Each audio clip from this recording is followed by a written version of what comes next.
Siamo all'Aces, sede di partenza della terza tappa del Tour of the Alps, la tappa più lunga. Si arriverà ad Arco, ci saranno tante salite, 3600 metri di dislivello, ma anche tante discese, terreno da attaccanti, una tappa importante, impegnativa, e adesso andremo a scoprire tutte le salite.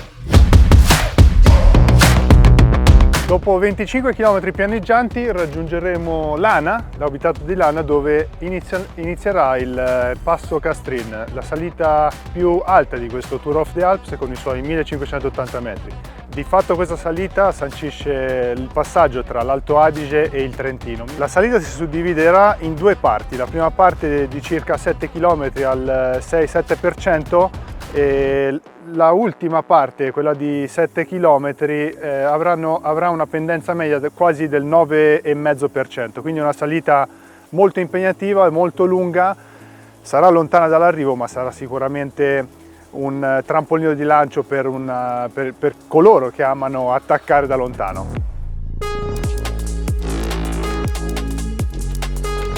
Alle nostre spalle Claes, dove sarà posizionato il primo traguardo volante di questa terza tappa. Ovviamente siamo nella patria delle mele, Melinda, Trofeo Melinda, una classica italiana molto importante che ha visto tra gli altri laurearsi campione italiano Vincenzo Nibali in quel 2014 fantastico, che dopo è andato a conquistare il suo Tour de France, e ovviamente città di un grande campione del mondo, Maurizio Fondriest, un amico che ovviamente salutiamo.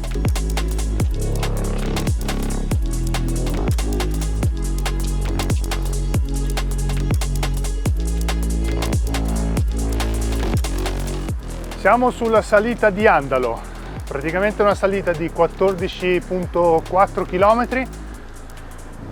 La parte più impegnativa è la prima parte, i primi 5-6 km, arrivando a Fai della Paganella è un po' più impegnativa, poi la salita diventa molto più dolce, con pendenze del 3-4, massimo 5%.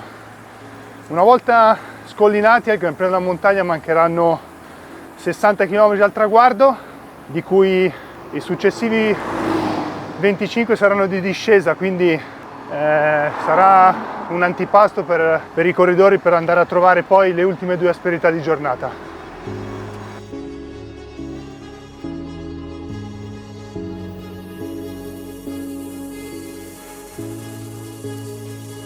Dalla vetta del Passo del Ballino si costeggerà il lago di Tenno, che è alle mie spalle, e si affronterà questa strada, e di fatto a Tenno inizierà una sorta di circuito.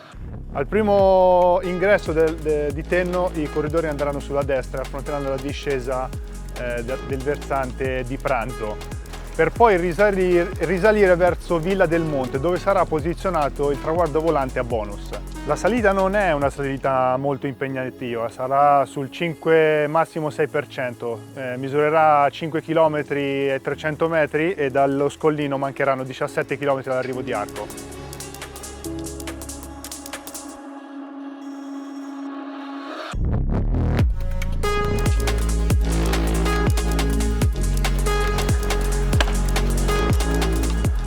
Siamo ad Arco, arrivo della terza tappa. Gli ultimi 7 km sono sostanzialmente pianeggianti, abbastanza tortuosi, si attraverserà anche Riva del Garda, quindi un attraversamento cittadino, però sostanzialmente è una tappa che non dovrebbe sconvolgere granché in termini di classifica generale, per una tappa molto importante, molto bella. Si arriva ad Arco, dopo l'ultima curva ad angolo retto sulla destra, gli ultimi 300 metri pianeggianti.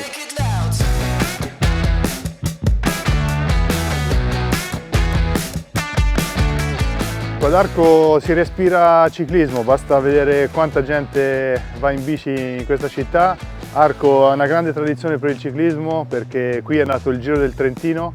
Tra l'altro la società organizzatrice del Tour of the Alps è proprio qui, ha sede ad Arco, Sport Alto Garda. E personalmente ho ricordi fantastici, perché nel 2006 sono riuscito a conquistare l'ultima tappa proprio del Giro del Trentino, e tra l'altro era un anno particolarmente difficile per me, perché ero al rientro da un brutto infortunio, quindi è stato, come dire, il buon viatico, è stato un buon viatico per il resto della stagione, che è stata molto, molto positiva per me, quindi Giro del Trentino, Arco, sono ricordi veramente molto belli per la mia carriera e per il mio proseguo della carriera.